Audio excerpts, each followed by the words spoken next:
para você. Deus, Ele, principalmente comigo, Ele é mestre em fazer pegadinhas, né?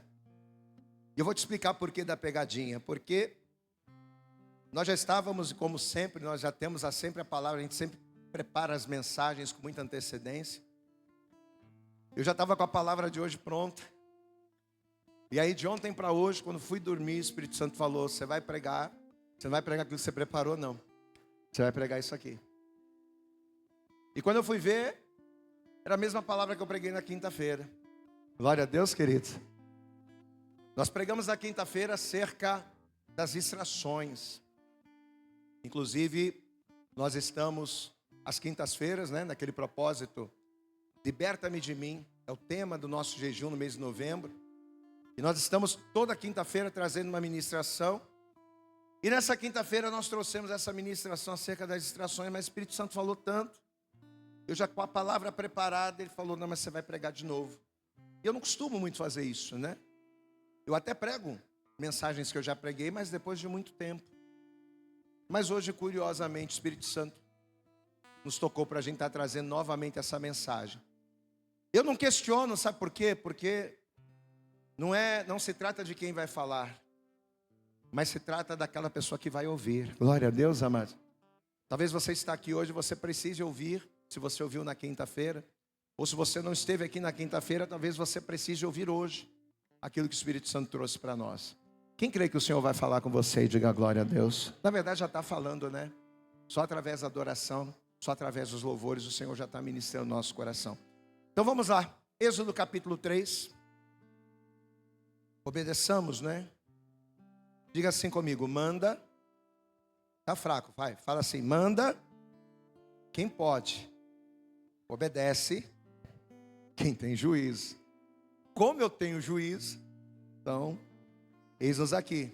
Queria muito trazer a palavra que nós preparamos para hoje, mas Êxodo capítulo 13 é a palavra de hoje.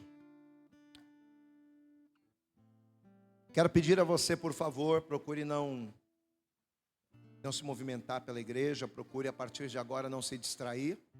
Presta atenção, né? Naquilo que Deus ele vai ministrar para nós, porque sempre que estamos na igreja e temos a oportunidade de ouvir a palavra, é porque o Senhor ele quer nos ensinar alguma coisa. O Senhor te trouxe aqui porque Ele quer te ensinar alguma coisa. Diga assim: Deus quer me ensinar. Amém? E o Senhor ele diz que Ele nos ensina, Ele nos exorta, Ele até nos repreende, mas Ele repreende aquele a quem ama, assim como um pai ao filho a quem quer bem. Então que esta palavra de hoje, assim como todas as outras que você ouve aqui na igreja, que você entenda, não é Deus revoltado com você, não é Deus querendo machucar você, ferir você, não. É só ensinar, é só nos ensinar, para sermos pessoas melhores, para sermos crentes melhores. Esse é o desejo de Deus, nos aperfeiçoar. A palavra diz que o Senhor levantou uns para apóstolos, outros para profetas, outros para pastores, doutores, mestres, a fim de que os santos fossem aperfeiçoados para o aperfeiçoamento dos santos, né? Para que nós não sejamos levados por qualquer vento de doutrina. Então quando a gente entra aqui nesse lugar, seja lá quem estiver aqui pregando, seja eu, os pastores, seja lá quem for, o Senhor ele usa as nossas vidas para quê? Para nos ensinar, para nos aperfeiçoar. Para quê? Para que não sejamos enganados, para que não sejamos levados por qualquer vento, para que nós não venhamos permitir que a nossa chama se apague. Diga assim comigo: ouvir a palavra de Deus faz parte da responsabilidade de manter a minha chama acesa. Amém? Você acabou de louvar comigo que nós nos tornamos responsáveis, não é isso? Então, ouvir a palavra de Deus é aquilo que você precisa para que essa chama se mantenha acesa. Vamos lá? Êxodo capítulo 3, versículo 1 diz assim a palavra de Deus: e apacentava Moisés o rebanho de Jetro, seu sogro, sacerdote em Midian, e levou o rebanho atrás do deserto e chegou ao monte de Deus, a Horebe. E apareceu-lhe o anjo do Senhor em uma chama de fogo do meio de uma sarça. Então o anjo do Senhor, ele na verdade vai se manifestar atrás de uma sarça, e essa sarça vai começar a arder, e essa sarça vai começar a queimar, e Moisés ele vai estar ali, no lugar onde Moisés estava com as ovelhas. E olhou, e eis que a sarça ardia no fogo, e a sarça não se consumia. E Moisés disse: agora me virarei para lá, e verei esta grande visão, porque a sarça não se queima. Agora o detalhe do versículo 4, o detalhe da palavra está aqui. E vendo o Senhor, que se virava para ver. Então, Deus ele vai permitir a sarça arder. Deus ele vai fazer com que a sua glória se manifestasse através daquele fogo. Mas diante daquela imagem, o que Deus estava fazendo? Deus estava só esperando. Deus estava esperando o momento em que Moisés iria olhar para aquela manifestação e que ele iria entender que Deus estava ali. Mas enquanto Moisés não olhou, e enquanto Moisés não entendeu, Deus não falou nada. E é isso que o Espírito Santo ele quer nos ministrar, nos ministrou na quinta-feira, e ele quer nos ministrar no dia de hoje. Às vezes a gente passa pelas maiores tribulações. Pensa na maior tribulação da sua vida. Pensa na luta mais difícil que você já enfrentou na sua vida. Pensou? Eu posso garantir a você, Deus estava com você nesta luta. Se você ainda está, Deus está com você nesta luta. Se ela é atual, tenha certeza, Deus está contigo. Mas pastor, se Deus está comigo, por que parece que eu estou sozinho, parece que eu não vejo, parece que eu não ouço, parece que Deus não está fazendo nada? Porque Ele está esperando um posicionamento seu. Ele está esperando você olhar para Ele. Deus estava ali com Moisés, mas Moisés não percebeu. E muitas das vezes Deus está agindo na nossa casa, na nossa família, Deus está agindo ao nosso redor. Às vezes Deus está derramando fogo sobre o altar, às vezes Deus está fazendo sobrenatural em redor da nossa família, mas a gente não está percebendo. Deus está mais perto de você do que você imagina. Amém? Eu vou repetir. Deus está mais perto de você do que você imagina. Mas a gente precisa ver. Verso 4. E vendo o Senhor que se virava para ver, vendo o Senhor que ele atentou, que ele prestou atenção, o que aconteceu? Bradou Deus a ele do meio da sarça e disse: Moisés, Moisés. E respondeu ele: eis-me aqui. Glória a Deus. Somente quando Moisés olhou, Deus respondeu. Somente quando Moisés percebeu, Deus falou. Sabe aquela resposta que você está esperando num tempão da parte de Deus? Ele está pronto para te dar. Deus ele está pronto para falar. Deus ele está pronto para dirigir você pelos caminhos a qual você precisa andar. Mas Ele está dizendo: olha para mim. Olha para mim. Né? Lembrei agora. Quantos estão dispostos a olhar para o Senhor nessa noite? Fecha os teus olhos e estenda a tua mão. Estenda a tua mão. Ora pela minha vida, comece a orar e comece a dizer: Senhor, fala comigo nesta noite. Nessa noite em que a tua presença é real. Nesta noite, ó Deus, em que os louvores já falaram, Senhor, através da equipe, em que os louvores já manifestaram, os louvores cantados já são uma palavra ao nosso coração. No momento em que a tua adoração, ó Deus, ela já está nos enchendo e trabalhando no nosso interior, ó Pai, que esta palavra que as revelações contidas nesta palavra, elas venham trazer um despertamento espiritual para aquilo que nós precisamos fazer, para que o teu nome seja glorificado, para que a nossa vida venha mudar. Então, em nome de Jesus, nós oramos agora para que todo impedimento seja quebrado, nós oramos agora para que toda barreira seja quebrada, nós oramos agora para que tudo aquilo que tentar nos impedir, ó Deus, de ouvirmos a tua voz, que caia por terra, e que como teus servos estejamos atentos para ouvir a tua voz, prontos a te glorificar, e principalmente que os nossos olhos estejam abertos, que a nossa atenção esteja voltada para ti, para que venhamos te glorificar e ouvir a tua voz. Fala conosco nesta hora, é o que nós oramos, te pedimos e com fé te agradecemos, em nome de Jesus. E a igreja diga amém. Jesus, dá graças a Deus aí, vamos aplaudir bem forte a Jesus, dá a tua melhor salva de palmas aí para o Senhor.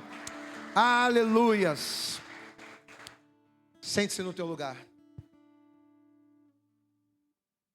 A palavra do Senhor nos declara que quando o Senhor Jesus, através da sua vida e da sua morte, quando Jesus ele se entregou na cruz do Calvário por mim e por você, no momento em que Jesus ele aceitou ser o Cordeiro de Deus que tira o pecado do mundo, no momento que ele aceitou ser o sacrifício pela humanidade, a palavra de Deus, ela nos declara que mais do que salvação e mais do que vida eterna, ou mais do que perdão e redenção, através da sua vinda, através da sua vida e através da sua morte, Jesus ele desmascarou as trevas, Jesus ele desnudou, ele trouxe luz para todas as obras das trevas que estavam implícitas ao nosso entendimento.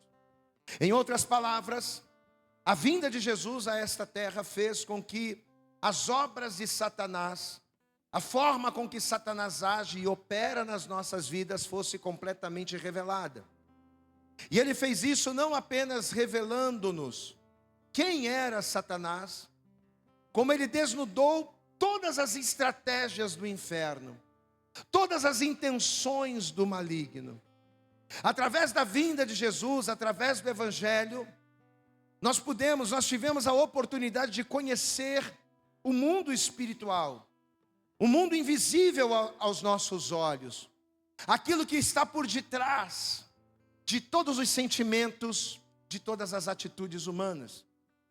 E nós falamos inclusive na quinta-feira, que apesar do Antigo Testamento fazer algumas citações a Satanás, em alguns livros, em alguns textos, a grande verdade é que foi a partir da vinda de Jesus, e principalmente também a partir das ministrações do apóstolo Paulo, que nós passamos a conhecer e a entender, não apenas o mundo espiritual, como nós dissemos, mas quem é Satanás, como ele age, as formas, as estratégias, como ele procede, como ele se levanta contra as nossas vidas. Nós temos aí ao longo de várias quintas-feiras estudado, acerca disso, falamos acerca das fortalezas, falamos acerca dos principados, das potestades, e todo esse conhecimento, ele só foi possível porque, primeiro através de Jesus Cristo, e através da revelação da palavra a esses homens. Satanás ele veio para se opor a tudo aquilo que se chama Deus. 2 Tessalonicenses, capítulo 2, versículo 4, diz isso. Satanás ele veio para quê? Por que Satanás ele se levanta contra nós? Para se opor a tudo aquilo que se chama Deus. E a maneira como ele se opõe é influenciando. Diga assim comigo: o agir do inimigo, diga bem alto, o agir do inimigo sobre a minha vida é através das influências. Então quando nós vemos, por exemplo, lá em João, no capítulo 10, versículo 10, o Senhor dizendo que Satanás ele veio, que o ladrão ele veio para matar, para roubar e para destruir. A maneira com que o ladrão, referindo-se a Satanás, a maneira como ele faz isso, é influenciando as pessoas. Ele influencia a nossa mente, para que venhamos ter pensamentos errados, para que venhamos ter ideias equivocadas, acerca do propósito de Deus, acerca de quem somos. Ele tenta fazer isso influenciando a nossa mente, a fim de que venhamos ter dúvida do nosso chamado. Quantas vezes? O inimigo, ele coloca dúvidas acerca do seu chamado, acerca do seu propósito. Será que eu sou a pessoa, a melhor pessoa para desempenhar o papel de Deus, o plano de Deus? Será que eu sou a pessoa escolhida? Será que eu sou aprovado? Mas eu sou uma pessoa tão limitada. Por que muitas coisas acontecem sobre a minha vida? Então o inimigo, ele influencia a mente. O inimigo, ele influencia a nossa carne. Ele influencia as nossas concupiscências, os nossos desejos, fazendo com que homens de Deus venham se perverter, fazendo com que aqueles que estão de pé muitas das vezes caiam, desmoronem, através dos seus desejos. Afinal de contas, não é o diabo que pega o copo de cerveja e enche a garrafa. Não é o diabo que me leva a fazer, que me leva a ter práticas, que me leva a ter posicionamentos que não agradam a Deus. Ele somente influencia. Mas quem faz somos nós. E foi através de Jesus, foi através do Evangelho que passamos a ter esse entendimento. Só que, além de nos ensinar quem Satanás é, além de nos ensinar por que ele veio e como ele age, Jesus também nos ensinou a como vencê-lo. E nessa noite, o maior interesse de Deus é nos ensinar a como vencer as trevas, porque se nós aprendermos a vencer o inimigo da maneira correta, nós vamos cumprir o nosso propósito com responsabilidade, e o nome do Senhor será glorificado nas nossas vidas. Você está aqui nessa noite, assim como em todas as outras. Quando você vem para a igreja, é para você louvar, mas para você ouvir a palavra, é para que você aprenda a como trabalhar, a como, transitar no mundo espiritual, de maneira que você venha cumprir o seu propósito segundo a vontade de Deus. E na epístola de Tiago, no capítulo 4, no versículo 7, ele diz que quando nós nos sujeitamos a Deus, e principalmente ao nos sujeitarmos a Ele, quando nós resistimos o diabo, ele foge de nós. Amém? Diga assim comigo: o diabo, ele foge de nós. Mas ele foge quando? Quando nós nos sujeitamos a Deus e quando nós o resistimos. Pastor, e como é que a gente faz isso na prática? Como é que a gente resiste ao diabo, aos levantes, às setas, às tentações? Jesus nos ensinou isso. Como nós falamos, Jesus, ele não veio só para trazer salvação, para nos livrar da morte, mas ele também veio para nos ensinar a como vencer o nosso adversário, a fim de que venhamos garantir aquilo que por nós ele conquistou na cruz. Eu quero que você abra em Mateus capítulo 26. Vamos ver aqui. Evangelho segundo escreveu Mateus capítulo 26. E no versículo 40, um dos textos que a gente leu na quinta-feira. Mateus, Evangelho de Mateus capítulo 26, versículo de número 40, diz assim a palavra: e voltando-se para os seus discípulos, achou-os de que maneira, igreja? De que maneira estavam os discípulos? Adormecidos. E disse Pedro: rapaz, mas nem uma hora pudestes velar comigo? Nesse momento tão difícil, nesse momento de perseguição, nesse momento tão complicado, vocês não puderam estar vigilantes comigo nem um pouco? No momento em que mais eu preciso que vocês estejam de pé, acordados, é o momento em que vocês estão mais dispersos. E aí no versículo 41 Jesus vai dizer: vigiai e orai, para que não entreis em tentação. Mas na verdade, o espírito está, mas a carne é fraca. Então, segundo Jesus, o remédio para vencermos Satanás, para vencermos as suas investidas, para guerrearmos contra ele e prevalecermos, está aqui: vigiai e orai. E nessa noite eu já quero começar dizendo esta palavra para você. Olha aqui para mim: vigia. Quem está vigilante aqui, diga glória a Deus. Vigiai e orai. Essa é a palavra que o Senhor, Ele começa a falar conosco. Se você está na igreja, se você está orando, se você está buscando, e principalmente diante de uma palavra que nós recebemos, uma palavra profética para o ano 2025. 2025 para nós será um tempo de nós trabalharmos, a fim de que estejamos aptos a andar com Deus. Mas uma pessoa que não vigia e não ora, de maneira alguma vai estar apta ou preparada para andar com Deus. Porque se eu não vigio, se eu não oro, eu estou disperso, eu não estou vigilante. E sem oração, sem vigilância, estando disperso, eu serei uma presa fácil para que o inimigo ele entre na minha vida, para que o inimigo ele traga tristeza, para que o inimigo traga depressão, para que o inimigo traga mal, para que o mal se instaure na nossa vida.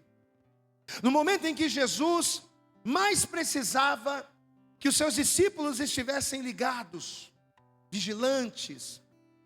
No momento em que Jesus mais precisava que os seus discípulos estivessem atentos, eles dormiram. E dormir aqui, nesse momento, foi uma distração. Diga comigo assim: dormir foi uma distração. Diga assim comigo: dormir foi falta de vigilância. Amém, amados? E é justamente tendo esse entendimento que a gente vai começar a compreender também a revelação que está por detrás dessa palavra.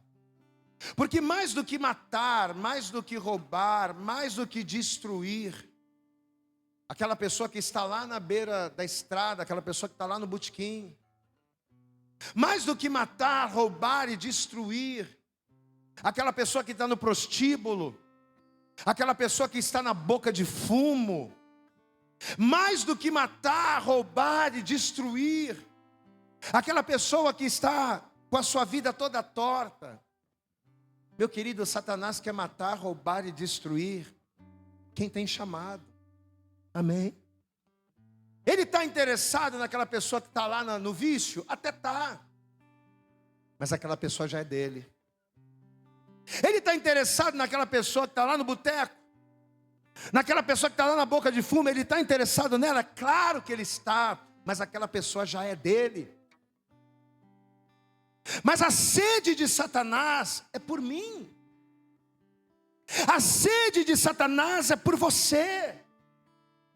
Ele tem sede pela tua família, ele tem sede pelo teu casamento, ele tem sede pelo teu ministério. Sabe por quê? Porque se ele destruir todas as tuas bases, se ele destrói a tua família, se ele destrói o teu casamento, se ele destrói o teu ministério, ele destrói a tua vida.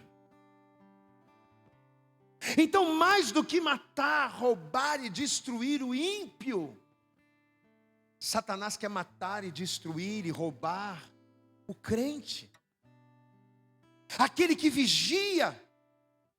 São aqueles que oram, é que o diabo quer destruir. São aqueles que jejuam, que o diabo quer destruir. Porque quem ora e jejua se posiciona. Diga glória a Deus. Quem ora, quem jejua, quem lê a palavra, quem busca a Deus, está posicionado de maneira contrária. E são esses que ele quer derrubar. O diabo quer derrubar, não quem está caído, porque quem está caído está prostrado. O diabo quer derrubar quem está de pé. Diga comigo: Satanás quer derrubar quem está de pé. E Paulo diz: aquele pois, quem está de pé, que está de pé, que cuida estar em pé, que trabalha, não é? Aquele pois que trabalha, que cuida para se manter firme, olhe, ou seja, tenha atenção, desperta, vigia, olhe, para que não caia. Porque se tu está de pé, mas não está olhando, se tu está de pé, mas está distraído, Se tu está de pé, mas não está vigilante, ele vai te passar uma rasteira. Porque Satanás é mais sagaz do que você. Satanás é mais esperto do que você. O poder de persuasão de Satanás é muito grande, a ponto dele mover situações para te envolver. E aí, se você não estiver vigilante, a coisa piora. E o que é que nos mantém de pé, pastor? Aquele que está de pé, olhe, vigie, cuide, para que não caia. O que mantém a gente de pé? É a nossa vigilância em Deus. Glória a Deus, amados. É a nossa vigilância acerca do mundo que nos cerca. É a gente saber que a gente tem um chamado, é a gente saber que a gente tem um propósito. É a gente saber que diante de Deus, mas também diante dos homens, nós temos uma responsabilidade. É aquilo que a gente falou aqui um pouco antes de começar a pregar. Não é todo dia que eu quero pregar.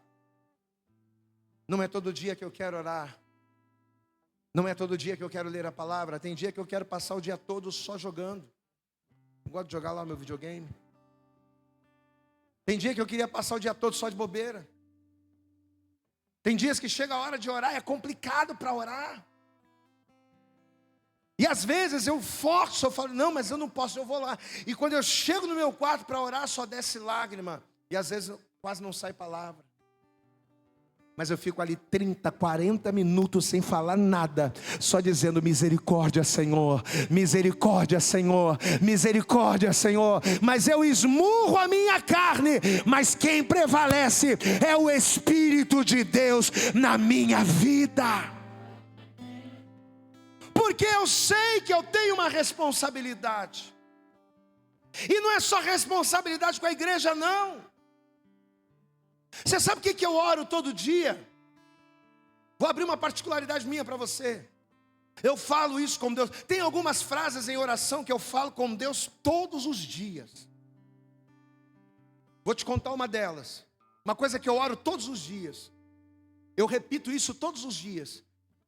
Para eu ouvir, para Deus ouvir e para o inferno ouvir. Eu falo assim para Deus: Senhor, eu sei que o sujo não é aquele que se suja. O sujo é aquele que não se limpa. É impossível não se sujar, mas é possível eu permanecer sujo. Por isso eu estou aqui para me limpar na tua presença. Eu estou aqui para me derramar, para me colocar debaixo do teu sangue. Lava, Senhor, com teu sangue a minha vida. Glória a Deus, amados. Todo santo dia, quando eu dobro meu joelho para orar, eu falo isso. Todo santo dia. E uma coisa que eu falo muito em oração com Deus é: Senhor, eu preciso ser mais santo do que ontem. Eu preciso ser mais santo do que eu fui ontem. Eu preciso ser um homem quebrantado. Eu preciso ser um homem de Deus. Sabe por quê? Não é porque eu tenho apenas uma igreja para cuidar. É claro que eu tenho que ser um homem de Deus para ser referência para você. Mas eu digo para Deus: Senhor, em primeiro lugar, eu quero ser um homem de Deus. Porque não adianta eu ser uma bênção para a igreja e não entrar no céu. Eu quero ser uma bênção porque eu quero entrar no céu. Eu quero ser uma bênção porque eu quero ser salvo. Eu quero ser uma bênção para que o diabo não me dê rasteira, para que eu tome posse da cidade que já está preparada para mim. Você pode aplaudir bem forte ao Senhor. Eu quero permanecer vigilante, porque eu quero a salvação. Aleluias. Então, quando a gente tem essa responsabilidade, esse entendimento, essas coisas nos ajudam a permanecer. O que é que nos mantém de pé, pastor? É a nossa vigilância, em saber quem somos, em saber quem devemos ser, em saber como devemos proceder todos os dias. Como é que a gente se mantém de pé, pastor? Entendendo que temos uma responsabilidade diante dos homens, mas principalmente diante de Deus. E aí a gente vai vigiando nisso. Só que, assim como a vigilância é uma ferramenta para eu não cair, as distrações são as armas que Satanás usa. Para quê? Para contra-atacar. Para nos contra-atacar. Assim como toda ação gera uma reação, todo combate gera um contra-ataque. Repita isso comigo. Toda ação gera uma reação.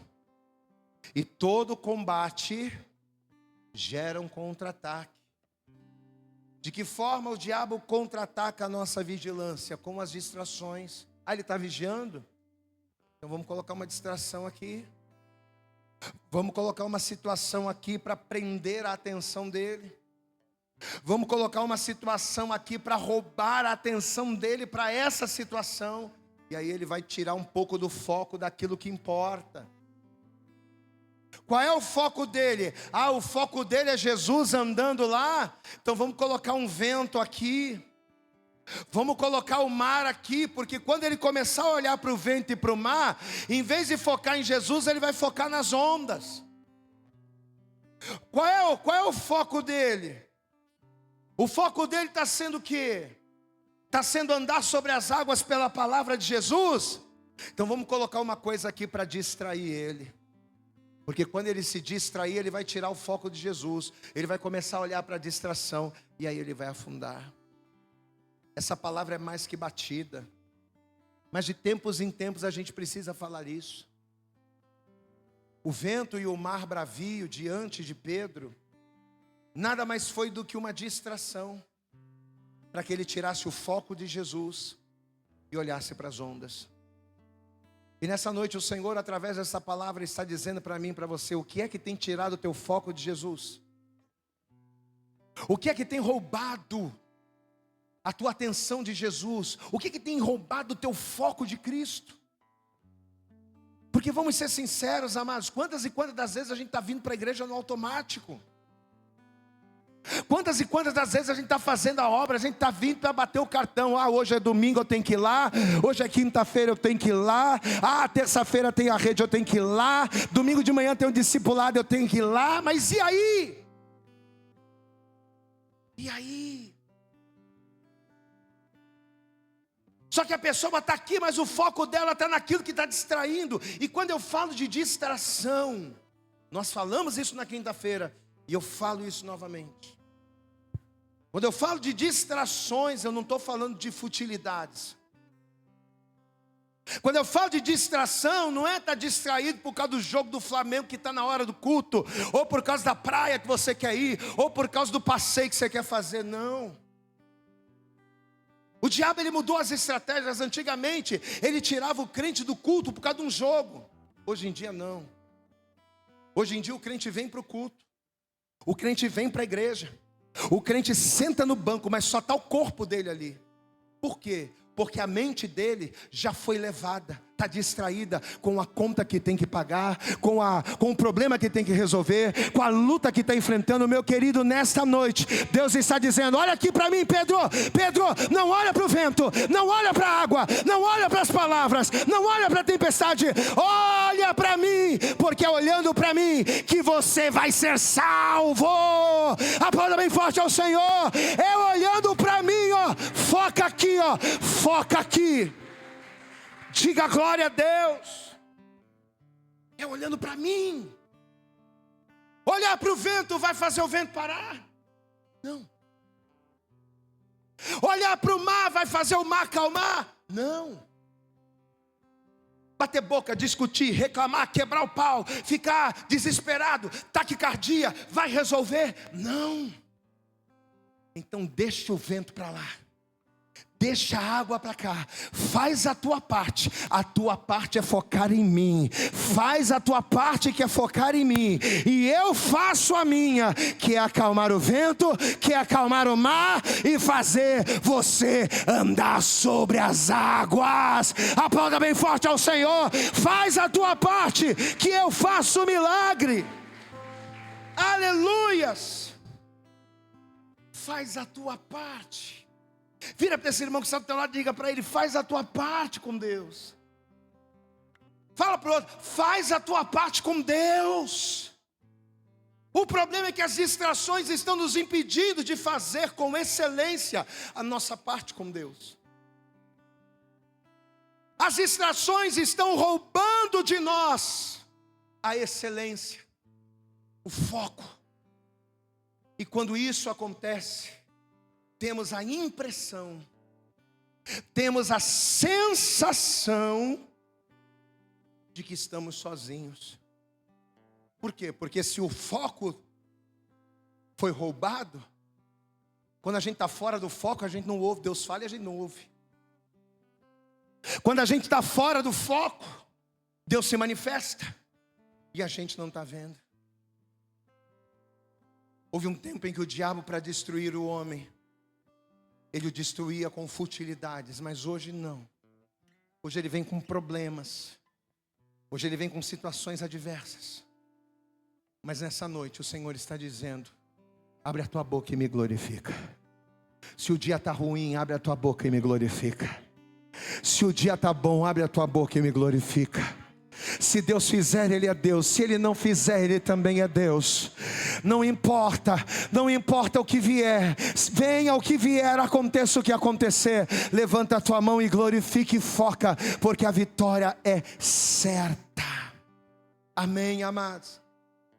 E é quando nós entendemos esta verdade espiritual que nós vamos entender o texto e o contexto da palavra que nós lemos no início. Porque como nós falamos na quinta, eu volto a repetir hoje. Depois de 40 anos vivendo no Egito, depois de Moisés ter entregue um terço praticamente da sua vida servindo a deuses pagãos, aos deuses do Egito, servindo a imagens, Moisés agora estava prestes a viver a coisa mais importante da sua vida. Amado, você está prestes a viver a coisa mais importante da sua vida. Glória a Deus, amado. Eu tenho certeza que a luta que você está passando agora, ela é uma preparação para algo extraordinário da parte de Deus que vai acontecer. É por isso que a luta é grande. É por isso que a luta é... Deixa eu dizer uma coisa para você, olhe para mim, deixa eu dizer uma coisa aqui, uma revelação aqui do céu para você. Presta atenção, eu falei isso com alguém, e agora me veio à mente, eu quero ministrar isso também sobre a sua vida. O que é a resistência? O que são as resistências? A resistência ela é o resultado do movimento. Diga assim comigo: resistência é o resultado do movimento. Imagine que você está numa piscina, ou melhor, imagine que você está numa praia e que você para com água aqui. Se imagine agora numa praia e você está com água aqui, nos lombos. Você está parado. Quando você está parado dentro d'água, não há resistência. Quando você está parado dentro da água, não há resistência. Por que não há resistência? Porque não há movimento. Você está parado, então a água está vindo para lá, a água está vindo para cá, mas não há nenhuma resistência. Por quê? Porque não há movimento. Agora, uma vez que você começa a fazer assim, ó, que você começa a andar e que você começa a avançar para o fundo, você sente uma resistência, sim ou não? Não é difícil andar dentro d'água? E quanto mais você vai andando, e quanto mais a água vai subindo, maior é a resistência. Por quê? Porque a resistência é o resultado do movimento. Quanto mais a gente se movimenta, mais resistência tem. Meu querido, deixa eu dizer uma coisa para você. Deus, Ele quer fazer coisas grandes e firmes que você ainda não sabe. Deus, Ele quer mover as águas na sua vida, e Ele está te movimentando para isso. Eu posso ouvir um glória a Deus? Nós estamos em movimento. Quando você jejua, quando você ora, você está se movimentando no mundo espiritual. Só que entenda uma coisa: o teu movimento no mundo espiritual vai gerar resistências compatíveis. Quanto mais você se movimenta em Deus, quando você não fazia nada, quando você não orava, quando você não jejuava, quando você não fazia nada, o que você dizia? Poxa, parece que Minha vida era até melhor, pastor. Mas quando eu comecei a vir para a igreja, que eu comecei a caminhar, que eu comecei a me dedicar, que eu comecei a me aprofundar, parece que a coisa ficou mais difícil. É claro que ficou mais difícil. Porque movimento gera resistência. Quanto mais você começa a se movimentar em Deus. Antigamente eu não orava, não jejuava, não fazia nada. Agora eu estou orando, a resistência se levanta. Agora eu estou orando e jejuando, vai se levantar mais um pouco. Agora eu oro, jejuo e leio a palavra, vai levantar mais um pouco. Agora eu oro, jejuo, leio a palavra e busco ao Senhor, e evangelizo, e adoro, e faço, e canto. Quanto mais você se movimenta, maior é a resistência. Só que maior é a resistência do inimigo, mas maior também será a tua vitória em Deus. Eu posso ouvir um glória a Deus? Não há vitória sem movimento. Aplauda bem forte ao Senhor aí, meu querido. Quem não avança não vence. Diga comigo, quem não avança está fraco. Diga, quem não avança não vence. Mas avançar significa se movimentar. E quando eu me movimento, as resistências vêm. Então é impossível eu chegar aonde Deus quer. E Deus, Ele tem um lugar para você. Diga assim comigo, Deus tem objetivos para a minha vida. Deus tem objetivos para a tua vida espiritual. Por mais que você esteja fazendo muitas coisas para Deus, Deus, Ele tem um objetivo. Você ainda não chegou onde Deus quer. Eu ainda não cheguei aonde Deus quer. Eu estou caminhando para lá. Glória a Deus, amado. Você também está caminhando para lá. Só que nessa caminhada para lá, quanto mais você caminha, maiores são as resistências. Mas só vence, só chega quem caminha em meio às resistências. Posso ouvir um glória a Deus? A Bíblia diz que Moisés, ele não estava parado. Moisés, ele agora, depois de 40 anos, ele agora estava cuidando das ovelhas do sogro. Moisés estava trabalhando, estava em movimento. Diga, Moisés, diga bem alto, Moisés estava em movimento. Estava parado não, estava cuidando lá das ovelhas do sogro. E conta-nos a palavra, que de repente ali, naquele lugar, Deus, Ele vai começar a se manifestar. Deus, Ele vai fazer com que uma sarça começasse a queimar naquele lugar. Vamos ver isso comigo. Êxodo, volta lá. Já estamos caminhando para o fim. Êxodo no capítulo 3. Versículo de número 2. Êxodo capítulo 3. Versículo de número 2 diz assim a palavra de Deus. E apareceu-lhe o anjo do Senhor em uma chama de fogo no meio de uma sarça. Você pode dar glória a Deus aí?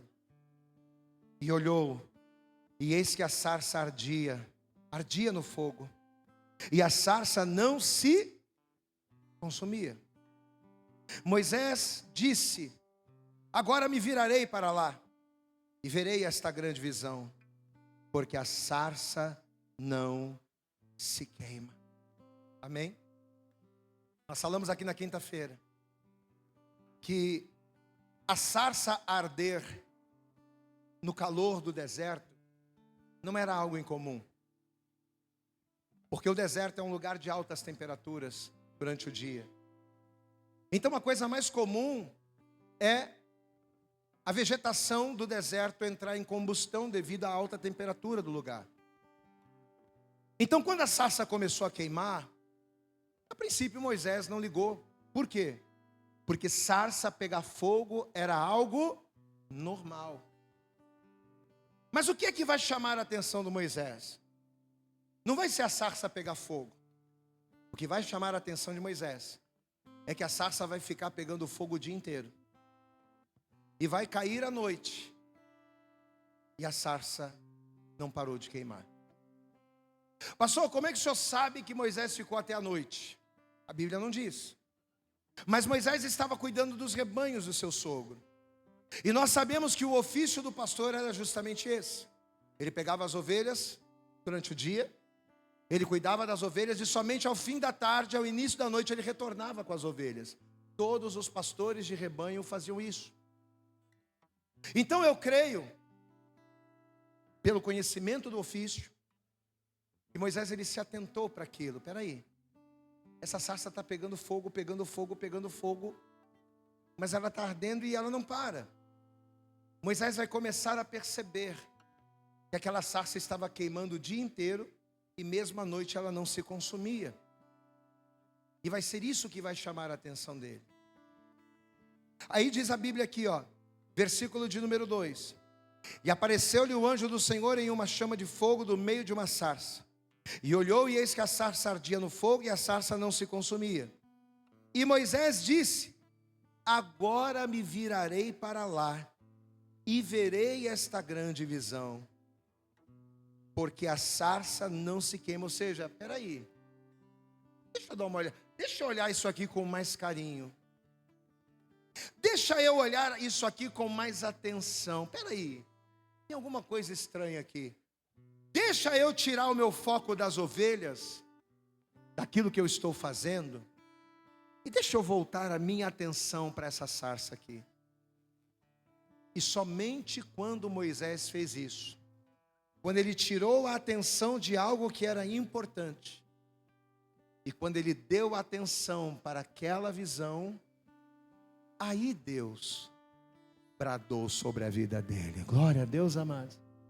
Olha aqui, versículo 4: E vendo o Senhor que se virava para ver, em outras palavras, vendo Deus, que agora Moisés estava prestando atenção, vendo Deus que finalmente a atenção do Moisés estava voltada para ele, vendo o Senhor que se virava para ver, bradou Deus a ele do meio da sarça e disse: Moisés, Moisés, e respondeu ele: eis-me aqui. Deus o chamou pelo nome. Você pode dar glória a Deus aí, amados? Deus o chamou pelo nome. Nessa noite Deus está te chamando pelo teu nome. Glória a Deus, amados. Deus, ele está dizendo: olha, você, meu filho, que está passando por Moisés, Moisés, eu estou te vendo. Moisés, Moisés, eu te conheço. Moisés, Moisés, tu não é um estranho para mim, eu sei quem você é. E ele vai responder: eis-me aqui. A gente sabe tudo que Deus vai falar com ele depois, eu não preciso pregar o resto. Deus vai chamá-lo, Deus vai falar da obra, Deus vai fazer um monte de coisa. Mas o foco de Deus nessa noite, para a minha vida e para você, para a sua vida, a revelação de Deus para nós hoje é: Deus quer bradar na sua vida. Glória a Deus, amados. Eu falei isso na quinta-feira e eu volto a repetir: Deus quer bradar no seu casamento. Deus, ele quer bradar na sua vida financeira. Deus, ele quer bradar, liberar a palavra de vitória. Deus, ele quer bradar sobre a tua saúde. Deus, ele quer bradar sobre a vida dos teus filhos uma palavra de vitória, um brado de vitória. Diga glória a Deus. Mas ele só vai bradar, ele só vai proclamar, ele só vai liberar a palavra de vitória quando eu começar a focar menos nas ovelhas e mais na sarça. Diga glória a Deus. Diga assim comigo: menos ovelhas, mais sarça. Quando você começar a focar mais em Jesus, menos nas ondas. Quando você começar a focar mais em Jesus e menos no vento. Quando você começar a focar menos nos afazeres e mais no ouvir. Porque o ser humano não tem a capacidade de focar em duas coisas ao mesmo tempo. Se eu não estou focando em Deus, eu estou focando em outra coisa. Por que que Abraão ouviu a voz de Sarai? E a Bíblia diz que Abraão, ouvindo a voz de Sarai, se deitou com a serva egípcia e dela teve um filho. Não foi isso que Deus havia dito para Abraão. Deus havia dito para Abraão: de você e da tua mulher eu vou gerar uma grande nação. Diga glória a Deus. Só que a Bíblia diz que Abraão vai ouvir a voz de Sarai. O que significa isso? Se ele ouviu a voz de Sarai, significa que ele deixou de ouvir a voz de... Se ele focou em Sarai, significa que naquele momento ele deixou de focar em... Se ele focou no vento e nas águas, significa que naquele momento ele deixou de focar em Jesus. Foi quando Moisés deixou de focar nas ovelhas que ele olhou a sarça e Deus bradou. Quantos aqui querem que Deus ele brade a palavra de vitória sobre a sua vida? Quantos aqui querem que Deus ele opere o sobrenatural na tua família, na tua casa? Diga glória a Deus. Mas você entende o recado de Deus para nós esta noite? Você está entendendo que Deus está falando com você? O que representa as tuas ovelhas? O que representa as ovelhas que têm tirado o teu foco da sarça? O que representa o teu vento e o teu mar que tem tirado o teu foco de Jesus? Eu não sei. Talvez você diga: pastor, eu estou trabalhando tanto que eu já não oro mais. Eu estou trabalhando tanto que eu já não jejuo mais. Eu estou trabalhando tanto, pastor, que eu já não consigo mais fazer nada com Deus. Talvez o teu trabalho seja a tua ovelha. Talvez a tua diversão seja a tua ovelha. Talvez o dinheiro seja a tua. Você está tão focado em ganhar dinheiro. Eu tenho que ganhar dinheiro, e eu tenho que fazer, e eu tenho que conquistar, e eu tenho que dominar o mundo, que você está tão preocupado com as ovelhas que você está deixando de ver a sarça queimando do teu lado. Amém? Se humilha na presença do Senhor. Levante a tua mão para o céu e diga: eu me humilharei. Diga: eu me humilharei. Mas olha para mim. Eu me humilharei. Se coloque de pé. Teu nome grita.